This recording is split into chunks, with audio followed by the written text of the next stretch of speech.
Hello everyone, I hope आप सभी लोग बहुत अच्छे होंगे और उतने ही अच्छे तरीकों से आप सभी लोगों का पढ़ाई चल रहा होगा। तो इस वीडियो में हम लोग देखने वाले 5 अंक वाले आपके 100% मोस्ट इंपॉर्टेंट टॉपिक को 100% क्यों बोला जा रहा है, क्योंकि आपको जो भी टॉपिक बताया जाएगा उसी से ही आपका बोर्ड एग्जाम में आने वाला है, उससे बाहर आपका कभी नहीं जाएगा।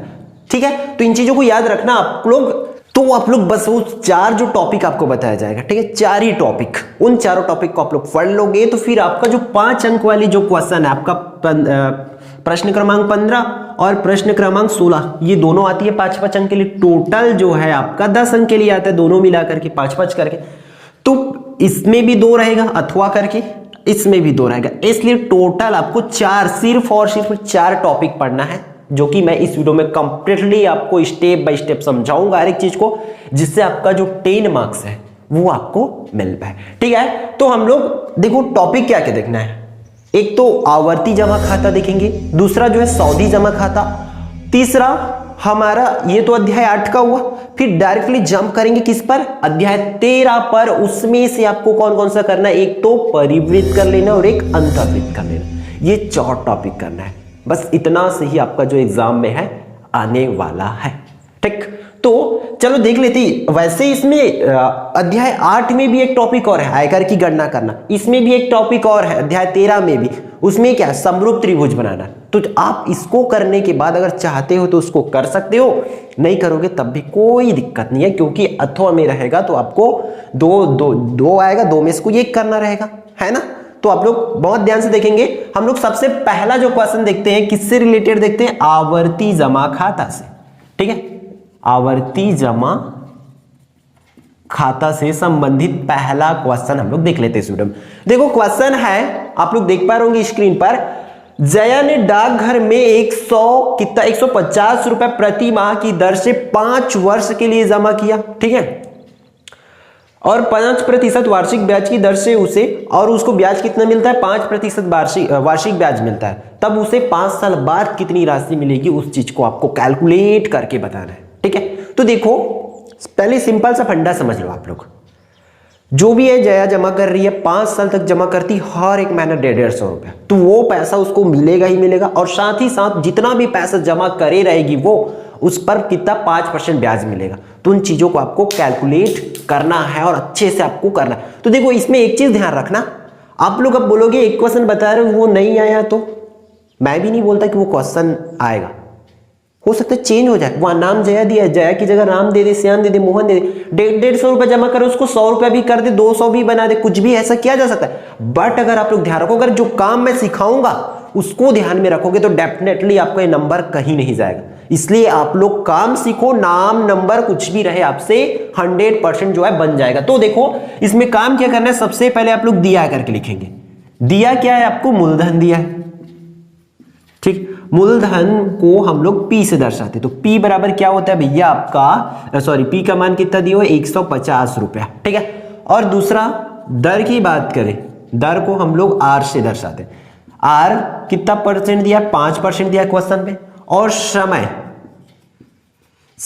को N से दर्शाते हैं, और N का जो मान है इसमें 5 वर्ष दिया है, लेकिन जो पैसा है वो सालाना जमा नहीं हो रहा है क्वेश्चन में, वो हर एक महीना जमा हो रहा है। तो हमें देखना पड़ेगा कि 5 साल में आखिर कितना महीना होगा। 1 साल में कितना महीना, 12, 2 साल में 24, मतलब 1 साल में 12, तो 12 पंचे 60 माह तक वो पैसा जो है जमा करती, तो 60 महीना बाद उसे कितना पैसा मिलेगा, इस चीज को हमें कैलकुलेट करना है। तो फिर यहां पर लिखेंगे आप लोग, हम जानते हैं, क्या जानते हैं भाई, हम जानते हैं सूत्र। ठीक है, क्या होती है सूत्र में, इस तरीके से ब्याज बराबर, ठीक है, आवर्ती जमा खाता में ब्याज बराबर होता है P गुणित R बटा में 100 गुणित 1 बटा में 12, फिर N प्लस 1 और बटा में 2, इस तरीके से होता है ये फॉर्मूला। और बाकी सब चीज को आपको पता है, P क्या है, मूलधन है, R क्या है, दर है, N क्या है, समय, बाकी सब चीज आपको पता है। बस मान रखना यहां पर, देखो ध्यान से, हर एक क्वेश्चन में आपको इसी तरीके से करना है। P का वैल्यू कितना दिया, 150, तो 150 लिख दिए। R कितना दिया हुआ है, 5, तो 5 बटा में 100 है तो 100, फिर 1 बटा 12 है तो 1 बटा 12 लिख दिए। N का मान देखो, N की जगह में कितना लिखना है, 60 हुआ, फिर 60 प्लस 1 ऐसा लिखना पड़ेगा, और पूरे की बटा में 2 है तो 2, इस तरीका से। आया यहां तक? ठीक, अब क्या कर सकते हैं, देखो ऊपर से एक जीरो, नीचे से एक जीरो, ऐसे कट किए। अब जो बाकी उसको लिख दो। आप जितना ज्यादा स्टेप बढ़ा सकते हो बढ़ाओ, एक स्टेप में छोटा सा काम करो, बहुत ज्यादा आपको काम नहीं करना है, ठीक है। एक ही में सबको कट नहीं कर देना। यहाँ पर 2 1 कम 2, 2 3 6 2 शून्य 2, 30 बार में कटेगा और ये 60 और 1 61 हो जाएगा इस तरीके से। आया यहाँ तक? अब देखो, अब जिस जो ऊपर नीचे आप कटा सकते हो उसको कटाओ। जैसे कि 12 से 30 कट सकते हैं क्या? नहीं कटेगा। 12 से 15 कटेगा? नहीं कटेगा। 10 से कटेगा कहीं ऊपर नीचे तो कटा दो, हाँ कटेगा ये। 5 1 कम 5, 5 दूनी 10, ठीक है। इस तरीके से कर सकते हैं ना। तो बाकी क्या है यहाँ पर 15 बटा में 2, फिर 1/12 और यहाँ पर 30 और क्या 61, इस तरीके से, ठीक। अब इसी से कटेगा क्या? हाँ ये और ये आपस में कट जाएगा। किस तरीके से? ऐसे 2 1 कम 2, 2 15 30, ठीक है। बाकी क्या है फिर से 15 और यहाँ पर क्या बाकी है 1/12 और अंदर में बाकी है 15 गुणित 61, इस तरीके से, ठीक। अब क्या 15 15 कटेगा? नहीं भैया, ऐसी गलती नहीं करना आपको। ऊपर का ऊपर कभी भी नहीं कटेगा, नीचे और ऊपर सेम पहाड़ा से कटता है। देखो यहां मैं इसको 2 से कटाया हूं तो उसको भी 2 से कटाया हूं ना। यहां पर देखो ऊपर को 5 1 कम से कटाया हूं तो 5 1 कम 5, नीचे को 5 दूनी 10, सेम पहाड़ा से ऊपर नीचे कटता है। इन चीजों को याद रखना। अब कुछ होगा क्या? नहीं हो रहा है। आपको सिंपल सा काम क्या करना है, इन सब का गुणा कर दो। गुणा करने के बाद आप जो है 12 से भाग कर दो। जैसे अब किसका किसका गुणा करना पड़ेगा? 15 गुणित 15 गुणित 61, इन तीनों का गुणा करोगे और उसको भाग कर दोगे 12 से, तब आपका आंसर जो है आ जाएगा, ठीक है। चलो भाग करके भी देख लेते हैं। यहाँ पर पहले गुणा कर ले। 15 और 15 का करेंगे तो हमारा होगा ये ब्याज, अभी ब्याज बराबर है ना, ब्याज बराबर 225, ठीक है, इस तरीके से। फिर अब किसको देखेंगे, उसका गुणा किसके साथ करना है? 61 के साथ करना है और नीचे में कितना रहेगा? 12, है ना। अब क्या कर सकते हैं इसको, अब आप लोग इसमें ये करो, इस दोनों का गुणा कर दो। किसका किसका? 225 गुणित 61। आपको इस तरीके से गुणा करके इसलिए दिखा रहा हूं ताकि आप लोग काम सीख सको। बहुत से ऐसे लोग हैं जिनको नहीं आती है, ठीक है, वो डर जाते हैं ऐसे बड़ा से देख के, क्या करेंगे कैसे करेंगे, हमें तो 61 की पढ़ा नहीं आती। इस तरीके से बहुत से लोगों को कंफ्यूजन होती है मैथ्स, जिनको डर लगता है। तो यहां पर देखो ध्यान से, आपको पहले एक का पहाड़ा पढ़ेंगे, 1 पंचे 5, 1 दूनी 2 और 1 दूनी 2, इस तरीके से करेंगे। फिर 6 का, तो 6 पंचे 30 की 0, हांसी रहेगा 3, 6 दूनी 12, 13 14 15 की 5, हांसी रहेगा 1, 6 दूनी 12 और 1 13, इस तरीके से। अब क्या करना है, जोड़ देना है कंप्लीट इसको। 5 और 2 7, 3 की 3 और 1 का 1, आया कितना? 13,725, नीचे में है 12। तो अब इसको 12 से भाग कर देना है। 12 से भाग कैसे करोगे? इस तरीके से, यहां पर लिखोगे 12, नीचे इसमें लिखोगे 13 7 2 5, इस तरीके। तो देखो 12 1 कम 12 होगा, 2 नंबर लेंगे तो 1 बाकी तो 7 को उतारेंगे, तो फिर से 12 1 कम 12, 5 बाकी, 7 में 2 जाएगा तो 5 और 1 में गया तो कट। अब किसको उतारेंगे? 2 को। अब 12 का पहाड़ा पढ़ो कि 52 से ज्यादा ना, तो 12 चौक 48, 12 पंचे 60 ज्यादा हो जाएगा, तो यहां पर लिखेंगे 12 चौक 48, इस तरीके। अब इसको घटाना है तो देखो ऊपर छोटा है तो यहां से दे देंगे इस तरीके से, तो 12 में 8 जाएगा तो 4, ये कट। अब किसको उतारेंगे? 5 की बारी है, ऐसे। फिर अब 12 का पहाड़ा पढ़ो कि 45 से ज्यादा ना हो, है ना, तो 12 चौक 48 ज्यादा हो जा रहा है, इसलिए 12 तिया 36, इस तरीके से, ठीक है। फिर से ऊपर छोटा है तो ऐसे करेंगे, 15 में 6 जाएगा तो 9। अब देखो ऊपर नीचे में जो बाकी वो छोटा है, इसलिए यहां पर लगा देंगे दशमलव, तो ये बन जाएगा ऐसा 90। 12 पंचे 60, 12 छक्का 72, 12 सत्ते हो जाएगा 84, इस तरीके से, ठीक है। फिर बाकी रहेगा 6, तो फिर इसमें 0 लग जाएगा, तो 12 पंचे 60, तो कितना आएगा? इस तरीके से 1143.75 पैसा ये उनका ब्याज है। इतना रुपए उनको ब्याज में मिलेगा। तो सिर्फ 5 साल में क्या उनको इतना पैसा मिलेगा? नहीं भाई, उनको ये ब्याज भी मिलेगा और जो पैसा जमा की है वो भी पैसा मिलने वाला है उसको। तो आप लोग कंप्लीट इसके बाद लिखेंगे, ये सब चीज को मिटा देना, ये सब चीज आपको नहीं लिखना है, ठीक है, रफ जो वर्क है उसको। फिर अब इस तरीके से लिखेंगे 5 वर्ष बाद मिलने वाली राशि क्या हो जाएगा भाई? 5 वर्ष बाद कितनी राशि मिलेगी उनको? जो पैसा जमा किए, मतलब उसको मूलधन मिलेगा जितने दिन तक जमा किए वो, और साथ ही साथ उनको क्या मिलेगा? ब्याज मिलेगा। तो इस तरीके से ये फॉर्मूला जो है याद रख लेना इसमें, ठीक है। पी कितना भाई आपका? 150 रुपए, और पैसा कितने दिनों तक जमा करते हैं? 60 महीने तक, और ब्याज कितना रुपया मिलेगा? 1143.75, इतना रुपया। तो अब फिर से क्या करना पड़ेगा आपको, ये इन दोनों का गुणा करना पड़ेगा और गुणा करने के बाद इसको जोड़ना पड़ेगा। तो गुणा कर दो, किसका किसका करना है, 150 का और 60 का, इस तरीके से। तो 0 0 0 ऐसा होगा, 0 के साथ करेंगे तो 6 शून्य शून्य, 6 पंचे 30 की 0, हासिल रहेगा 3, 6 एक कम 6, 6 के बाद 7 8 और 1 9, तो इस तरीके से ये हो जाएगा 9000। ठीक है, टोटल वो कितना जमा किया है, 9000 जमा किया और उनमें ब्याज कितना मिलेगा, 1143 रुपया 75 पैसा। अब इसको जोड़ दो। अब इसको कैसे जोड़ते हैं देखो, ध्यान में रखना, ठीक, क्योंकि इसमें ये जब भी दशमलव वाला आता है तो बहुत से लोगों का कंफ्यूजन हो जाता है। ठीक है, कैसे करेंगे, ये 9000 है ऐसा, ठीक है। अब इसके दशमलव में कुछ नहीं है तो इसको 0 0 लिखेंगे, क्योंकि इसके दशमलव में था। तो अब इसको इस तरीके से लिखेंगे 1143.75। तो जोड़ोगे तो 5 की 5, 7 उस साइड ही रहेगा, फिर दशमलव 3 4 1 9 और 1 हो जाएगा 10। तो इस तरीके से यहां पर हो जाएगा 10,143.75 रुपए। अतः जया को 5 वर्ष बाद 10,143.75 रुपए प्राप्त होगी या मिलेगा। इस तरीके से आप लोग लिख लेना है। ठीक है, तो आपको जितने भी क्वेश्चन है किससे रिलेटेड, आवर्ती जमा खाता से, वो आप लोग करके देखेंगे। अगर नहीं बनेगा बाय मिस्टेक तो उसके लिए फिर कमेंट बॉक्स ऑलरेडी हमेशा ओपन है, वहां पर आप लोग बता देंगे बिफोर एग्जाम। आपके एग्जाम आने से पहले आप लोग कमेंट करके बता देना, ताकि हम उस पर वीडियो बना पाए और आपको समझा पाए। ठीक है, नेक्स्ट क्वेश्चन जो है अब हम लोग देख लेते हैं किससे, सऊदी जमा खाता से। ठीक है, आवर्ती कंप्लीट है, मेरे हिसाब से आप लोग करके देख लेंगे और जो भी है उसको बताना। फिर ये हुआ सऊदी जमा खाता।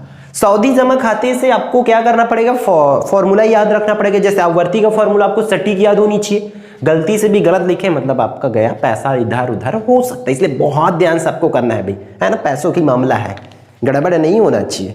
देखो इसमें हम लोग एक क्वेश्चन लेते हैं, सऊदी जमा खाता से फॉर्मूला बीच में देख लेंगे हम लोग। एक व्यक्ति ने बैंक में सऊदी जमा के रूप में 40,000 रुपए 1 वर्ष के लिए, देखो इसमें एक बार जमा कर देते तो फिर जितने दिनों के लिए जमा किए रहते उसके बाद ही हम उस पैसे को विथड्रॉ करा पाते हैं, निकाल पाते हैं। ठीक है, याद रखना।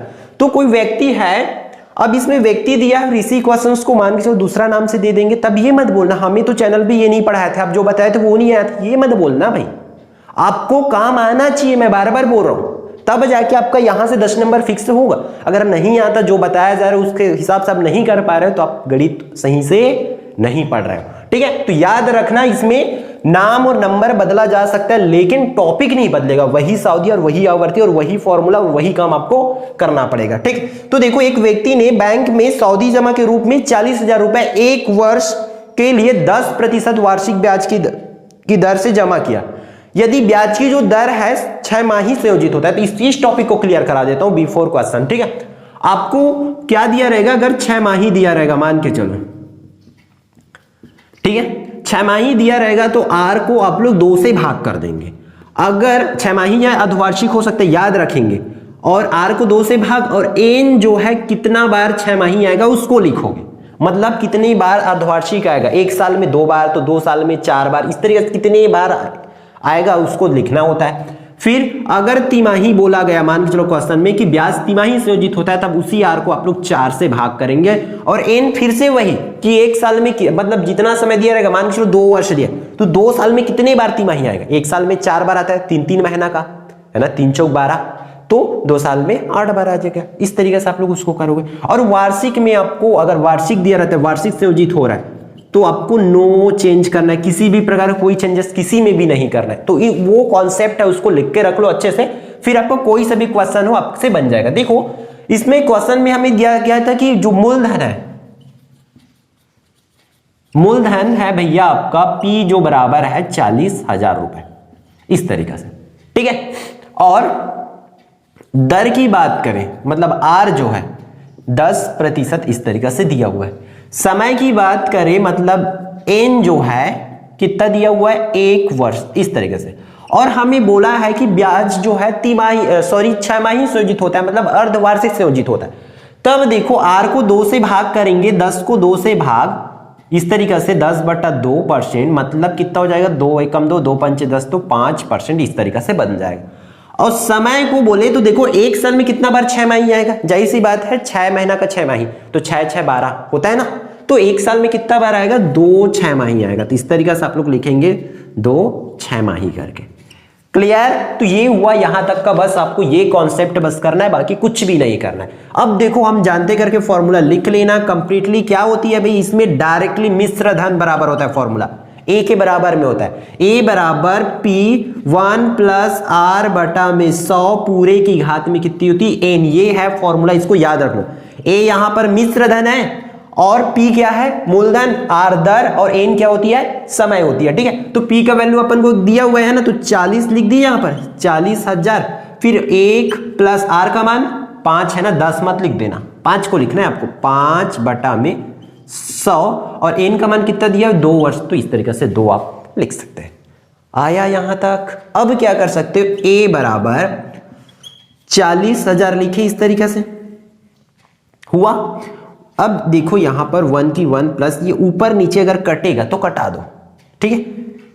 5 एक कम 5, 5 दूनी 10, 5 शून्यम शून्य, तो 1/20 यहां पर आ जाएगा, पूरे की घात में 2 है तो 2। फिर A बराबर फिर से लिखेंगे वही 40,000 जस के तस अभी लिखेंगे। अब इस 1 के नीचे में कुछ नहीं, मतलब 1। और पिछले वही वाले वीडियो में हमने बार इस चीज को देखे थे, जब भी बटा में हो और बीच में प्लस या माइनस हो तब आपको क्या करना है, सबसे पहले नीचे नीचे का गुणा, तो 20 एक कम 20, फिर आपको क्या करना है, तिरा गुणा, फिर से इसका इसके साथ, तो 20 एक कम 20, प्लस है तो प्लस, 1 एक कम 1, और पूरे की घात में 2 है तो 2, इस तरीके से कर लेंगे। फिर से लिखेंगे A बराबर 40,000। अब यहां ये कितना हो जाएगा, 20 और 1 21/20 पूरे की घात में 2, ठीक। अब एक स्टेप और देखते हैं, इसमें 40,000 इस तरीके से लिखेंगे, फिर गुणा, देखो 21/20 की पूरे की घात में 2 है, मतलब 21/20 है आपका, कितने बार है भाई, ऐसा 2 बार है, ठीक है। अब क्या कर सकते हैं, देखो नीचे से एक 0 कटेगा ये वाला, तो ऊपर से एक 0 कटेगा, नीचे से एक 0 तो ऊपर से एक 0। अब जो भी बाकी है उसको आप लोग लिख देंगे, ठीक है। क्या क्या बाकी हमारे पास यहां पर देखेंगे आप लोग, A बराबर या 4 0 0 2 0 बाकी है, तो 400 बाकी है, गुणा 21/2 और 21/2 इस तरीके से, ठीक है। तो A बराबर देखो फिर से इसको कटा दो, 2 एक कम 2, ये 2 दूनी 4, 2 शून्यम शून्य 2 शून्यम शून्य, जो बाकी फिर से उसको लिखो इस तरीके से। बहुत ज्यादा काम एक ही में नहीं कटा देना है आपको, सबको स्टेप बढ़ाओ इस तरीके से, ठीक है। A बराबर 200, सॉरी इसको फिर से कटाना पड़ेगा, 2 एक कम 2, 2 एक कम 2, 2 शून्यम शून्य, तो ये कितना बन गया, 100 बार में कटा, और ये 21 गुणित 21 इस तरीके से होगा। तो A बराबर देखो इन 100 को 100 रहने दो, इन दोनों का गुणा करेंगे तो ये होगा 441, ठीक है। 21 और 21 का गुणा करके देख लेना आप लोग, उतना आएगा। A बराबर फिर 441 और 100 का गुणा करेंगे तो ये हो जाएगा, दोनों 0 इसमें लग जाएगा, तो इस तरीके से A का जो आंसर है, ठीक है। अतः उस व्यक्ति को 1 वर्ष बाद कितना 44,100 रुपए प्राप्त होगी या मिलेगा, आप लोग लिख सकते हैं। क्लियर है आप लोग को? तो स्टेप के और भी क्वेश्चंस आपको करना ही है, और करके देखोगे, फिर नहीं बनेगा तो उसके लिए हम ऑलरेडी आपके लिए हमेशा अवेलेबल है, जब भी बोलोगे तो उसके कुछ दिनों के बाद वीडियो जो है आपके लिए बना दिया जाएगा ही, ठीक है। तो फाइनली आप लोग को जो आवर्ती जमा खाता और सावधि जमा खाता से रिलेटेड प्रश्न जो है समझ आ गया होगा। आया है कि नहीं ये कमेंट करके जरूर बता देंगे, ताकि मुझे तो पता चले कि कितने लोगों को आया और कितने लोगों को नहीं आया, क्योंकि अगर नहीं आया रहेगा तो बहुत बड़ी प्रॉब्लम है। हमारा 5 नंबर है जो कहीं ना कहीं से जा सकता है, मिस हो सकता है, इसलिए अगर नहीं आया तो भी बताओ, आया है तो भी बताओ, ठीक है। तो चलो अब देख लेते हैं आगे की क्वेश्चन। इसमें हमें परिवृत्त करना और अंतर्वृत्त करना। इसमें देखो ये जो वीडियो में मैं आपको सिर्फ काम सिखा सकता हूं, बना के नहीं दिखा सकता, क्योंकि अंतर्वृत्त और जो परिवृत्त है कभी भी बोर्ड पर ड्रॉ नहीं हो सकता है ना, बट आप लोग कर सकते हो। अगर जो भी मैं आपको काम बताया गया, जो भी आपको मैं काम सिखाया, अगर उसको ध्यान से देखे, जो स्टेप आपको बताया गया उसको फॉलो करोगे तो आप लोग डेफिनेटली कर सकते हो। इसके बाद मैं आपको वीडियो के डिस्क्रिप्शन में लिंक दे दूंगा वीडियो का, जिसमें मैं उसको कॉपी में ड्रॉ करके दिखाया हूं, ताकि आप लोग एग्जैक्ट कर पाओ, ठीक है। आपको स्केल रखना पड़ेगा, पेंसिल रखना पड़ेगा, चांदा रखना पड़ेगा, प्रकार रखना पड़ेगी, ये चारों चीज जो है लगभग मैनली आपको रखना पड़ेगा। इसमें देखो इस वाले में हमें क्या करना पड़ेगा, इसमें कोणार्धक निकालना पड़ेगा, ठीक है। याद रखना अंतर्वृत्त मतलब हमें कोणार्धक चाहिए, और परिवृत्त मतलब हमें लंबार्धक, ये खींचना पड़ेगा। एक में कोणार्धक और एक में लंबार्धक। वो क्या डिफरेंस होती है वो देखो, मैं समझा दूंगा आपको। पहले ये आपको जो डेटा दिया रहेगा, जो भी मान दिया रहेगा, जैसे कि ए बी बराबर एक त्रिभुज बनाना है, तो इसके लिए वो एक त्रिभुज के लिए हमें ये मान दिया हुआ है, तो इन तीनों मानों को लेकर के एक त्रिभुज बनाना पड़ेगा। देखो इसमें सबसे पहले इसमें ए बी बराबर कोई भुजा का माप ही नहीं लिखा हुआ है, तो हम लोग ले लेते हैं लाइक ये जो है हमारा 5 सेंटीमीटर है, ठीक है। ए बी कितना है 5 सेंटीमीटर, या हम लोग इसको ले लेते हैं लाइक 3 सेंटीमीटर। चलो क्वेश्चन में 3 सेंटीमीटर दिया है तो हम लोग इसको ले लिए 3 सेंटीमीटर। इसमें देखो काम को सीखो, आपको सबसे पहले एक आधार बनाना पड़ेगा, तो जो बड़ी भुजा होती है उसको बना लोगे। जैसे कि यहां पर कौन है BC है, तो आप लोग स्केल लोगे, स्केल में आप 0 से लेकर 4 तक खींच लोगे इस तरीके से, फिर एक सिरा को नाम दोगे B और एक सिरा को नाम दोगे C, खींच लोगे। इसके बाद इतना करने के बाद देखो B पर कितने अंश का कोण बन रहा है 90 अंश का, तो आप लोग चांदा को ऐसे रखेंगे, ठीक है। जहां पर भी 90 अंश आ रहा है वहां पर ऐसे टिक लगाओगे, फिर उसको मिलाते हुए 90 अंश पर मिलाते हुए ऐसे आपको एक लाइन खींच देना है, ठीक है। अभी बिना नापे ऐसे जितना लंबा हो सके खींच लेना। अब देखो B से A की जो दूरी कितना सेंटीमीटर होना चाहिए 3 सेंटीमीटर, तो आप लोग ऐसे प्रकार को फैलाओगे 3 सेंटीमीटर स्केल से नाप लेना। नापने के बाद आपको इस तरीके से 3 सेंटीमीटर पर चाप काट देना है। क्लियर आपको आया? तो इस तरीके से जो कटान बिंदु उसको C नाम देना है, A नाम देना है, और A को फिर C से स्केल की सहायता से मिला देना है। इस तरीके से आप लोग पहला जो रचना का पद लिखोगे, रचना का पद भी आपको लिखना है। तो सर्वप्रथम AB बराबर 3 सेंटीमीटर, BC बराबर 4 सेंटीमीटर व एंगल B बराबर 90 अंश का कोण ले करके एक त्रिभुज ABC बनाया, ऐसे आप लोग लिखेंगे। फिर इसके बाद देखो इसमें हमें क्या लेना, किसी भी दो कोण का कोणार्धक लेना पड़ेगा, चाहे इसका आधा लो, चाहे इसका आधा लो, कोणार्धक लेना है। तो आपको कोणार्धक लेने का 2 तरीका होते हैं, या तो आप इसको नाप करके डायरेक्टली आधा करके लाइन खींच दो ऐसे करके, या मतलब इसको नाप लो 90 है तो चांदा को रखोगे 45 अंश पे टिक लगाओ, टिक लगा करके ऐसे आप लोग कर सकते हो, एक तरीका।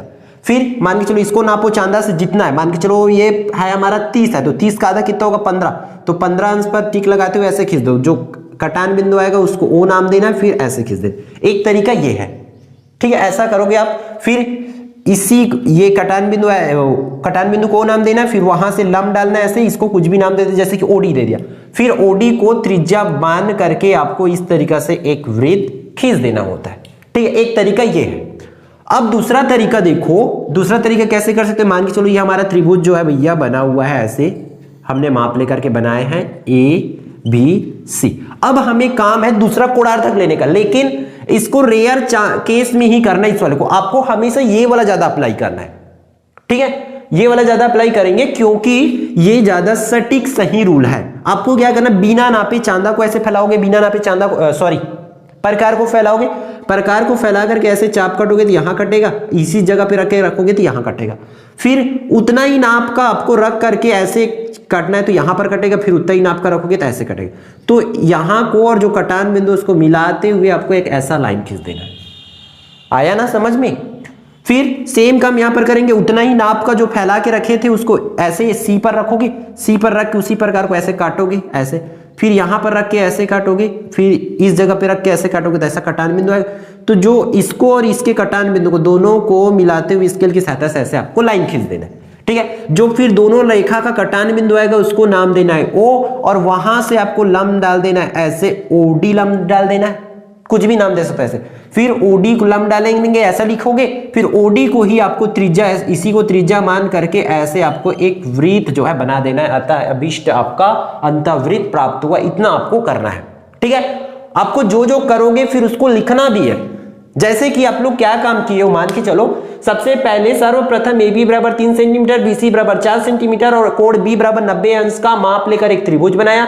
फिर अगला स्टेप लिखोगे, कोण B व कोण C का क्या लिए, कोणार्धक लेकर कोणार्धक लिया, फिर कोणार्धक लिया और जो उन दोनों का कटान बिंदु आया उसको O नाम दिया, फिर उसको लिखोगे। फिर अगला लाइन में क्या लिखोगे, O से D लंब, OD लंब खींचा B, ऐसे OD लंब खींचे कौन से रेखा पर, BC रेखा पर, तो OD लंब BC खींचा, इस तरीके से लिखोगे। फिर अगला OD को त्रिज्या मान करके एक अंतःवृत्त का निर्माण किया, ये लिखोगे। फिर लास्ट लाइन में लिखोगे अतः अभीष्ट अंतःवृत्त प्राप्त हुआ। ये रहा आपका अंतःवृत्त का। अब देखो परिवृत्त बनाना है आपको, तो मैं इसमें डेटा दूसरा इसलिए ले क्योंकि ताकि आप लोग का इस टाइप से क्वेश्चन तो बना लो। एक ही दिया, देखो BC दिया, तो आपको सबसे पहले 7 सेंटीमीटर कैसे BC बना लोगे, ठीक है। कितने सेंटीमीटर का, जितना का दिया रहेगा उतने का, यहां पर 7 दिए तो 7 का हमने BC बना लिया। अब देखो भैया बी पर कितने अंश का कोण बन रहा है, 45 अंश का। तो बी पर ऐसे 45 अंश का कोण बनाते हुए एक रेखा खींच देना है, जितना लंबा हो खींच लो अभी, ठीक है। हमें नहीं पता कि कितना लंबाई लेना है आपको। कोण सी पर कितने अंश का कोण बनाना है, 30 अंश का कोण बनाते हुए एक रेखा ऐसे खींच देना है।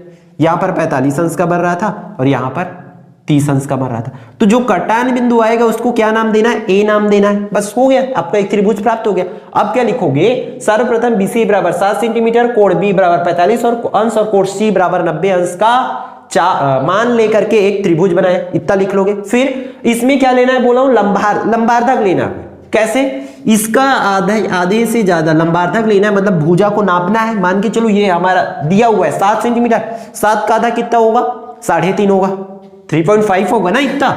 तो 3.5 से ज्यादा का आपको चाप काटना है। किससे ज्यादा, 3.5, आधा से ज्यादा मतलब 3.5 से ज्यादा। जैसे कि आप 4 का काट सकते हो, 4.5 का मतलब 4.5 का, 5 का चाप काट सकते हो, ठीक है, इस तरीके से। तो हम मान के चलो 4 का काटते हैं, तो 4 को आप ऐसे प्रकार स्केल रखोगे, स्केल में फिर प्रकार को ऐसे 0 में रख करके 4 तक का फैला लेना। जो भी बोलूं अगर आपको नहीं आ रहा होगा समझ, क्योंकि एकदम सुना सा देखा सा कुछ भी नहीं लग रहा है, क्योंकि हम ऐसा क्वेश्चन तो किए नहीं है ना, तो आप लोगों को इसी वीडियो के डिस्क्रिप्शन में लिंक दे दिया जाएगा है, उस पर जाकर के क्लिक कर लो। उससे आपको A to Z किसको प्रकार बोलते, किसको चांदा बोलते, क्या बोलते, सब समझ आ जाएगा, ठीक है। और उसमें मैं कॉपी में ड्रॉ करके भी दिखाऊं जो आपके लिए बहुत ही हेल्पफुल होगा, ठीक है। वो जाकर के करके देख लो। अब देखो मैं क्या बोल रहा था कि बी पर रख करके 4 सेंटीमीटर का चाप काटना है, तो इस तरीके से बी पर रख करके नीचे में काटेंगे और बी पे रख करके ऊपर में काटेंगे। सिमिलरली अब सी पे रख करके उसी नाप को सी पर भी रख करके चाप काटेंगे और उसी नाप को ऊपर में भी, नीचे ऊपर इन दोनों बिंदु पर रख के काट दिए। अब दोनों को इस तरीके से मिला देना। आया समझ में। अब किसी भी एक लाइन का, अब चाहे इन दोनों बिंदु को लो चाहे इन दोनों बिंदु को लो, मान के चलो मैं इन दोनों बिंदु को लेता हूं, इसको मुझे स्केल से नापना पड़ेगा क्योंकि उसका लंबाई नहीं पता है। मान के चलो ये 5 सेंटीमीटर, मान लो 5 सेंटीमीटर है, तब 5 का आधा कितना होगा, 2.5 होगा, मतलब 2.5 होगा। तो 2.5 से ज्यादा का आपको चाप काटना है। जैसे कि आप 3 का काट सकते, 3.5, 4, इतना किसी का भी काट सकते। तो मान के चलो मैं 3 का यहां से रख करके बाहर में, फिर इसी का रख करके अंदर में इस तरीके से काटूंगा, ठीक है। सिमिलरली यहां पर रख के ऐसे काटूंगा और यहां पर रख के ऐसे काट दिया। तो जो कटान बिंदु आएगा यहां पर इन दोनों का, उसको स्केल की सहायता से ऐसे मिला देना, ठीक है। आया समझ में। अब देखो जो दोनों रेखा का था, उन दोनों रेखा की जो कटान बिंदु है उसको ओ नाम देना है। और यहां पर आपको लंब वगैरह कुछ नहीं डालना है, लंब की कोई जरूरत नहीं। यहां आपको सीधा ओ केंद्र मिला, फिर ओसी को चाहे ओ ए चाहे ओ बी किसी को भी एक त्रिज्या ले लेना है। मान के चलो यहां पर ओसी को त्रिज्या लिया, तो ओसी को ऐसे त्रिज्या लोगे इस तरीके से, इसको रख करके फिर इस तरीके से आपको एक परिवृत्त बना देना। आपको कॉपी में जब ड्रॉ करोगे तो एग्जैक्ट सही बनेगा और वो जो है इन पॉइंट से ऐसे जाना चाहिए आपका कंप्लीट, ठीक है, छूटना नहीं चाहिए। जैसे यहां पर छूट गया मतलब वो गलत है, आपका नंबर चला जाएगा। आपको इस डायग्राम को करने का 3 मार्क्स मिलेगा और इसके रचना के पद लिखने का 2 नंबर मिलेगा। तो आपको रचना के पद भी लिखना पड़ेगा, वही सब चीज। अब रचना के पद के लिए थोड़ी बहुत हो सके आप स्टैंडर्ड वाला चाहते तो आप बुक फॉलो कर सकते हैं, बुक देख सकते हो, या आपके पास जो भी स्टडी मटेरियल लाइक परीक्षा बोर्ड सर उसमें से फॉलो कर सकते हो, ठीक है। तो दोनों की आपको वीडियो लिंक जो है नीचे दे दिया जाएगा और आप लोग इसको अच्छे से आपको करना ही है, क्योंकि हम लोग एक एक टॉपिक दोनों चैप्टर से छोड़ रहे हैं। चैप्टर 8 से क्या छोड़ रहा है, आयकर की गणना छोड़ रहा है, इसमें से समरूप त्रिभुज छोड़ रहा है। इसलिए आपको दोनों में से आप कोई आपके पास ऑप्शन नहीं है, दोनों को आपको करना ही पड़ेगा, उसमें से भी दोनों, इसमें से भी दोनों। तो ये 4 टॉपिक आप लोग कर लोगे तो फिर आपका 5 अंक जो है, 5 नंबर जो है आपके अकाउंट में जुड़ जाएगा और आपका कहीं ना कहीं अच्छे से अच्छा परसेंट जो है बनेगा, ठीक है। तो आई होप ये पूरी वीडियो आपके लिए यूजफुल रहा होगा। तो वीडियो को लाइक कर देंगे और अपने दोस्तों के साथ अपने स्कूल ग्रुप में शेयर जरूर कर देंगे, ताकि कोई ऐसे तो होंगे ना जो फंसे हैं, उनका हेल्प हो पाए, वो भी अच्छा से अच्छा नंबर जो स्कोर कर पाए। फिर नेक्स्ट वीडियो बहुत जल्दी आ जाएगी आप लोगों के लिए। वीडियो को जितना ज्यादा हो सके शेयर करो, सपोर्ट करो, लाइक करो, ठीक है। तो फिर मिलते हैं आने वाले इंपॉर्टेंट वीडियो में।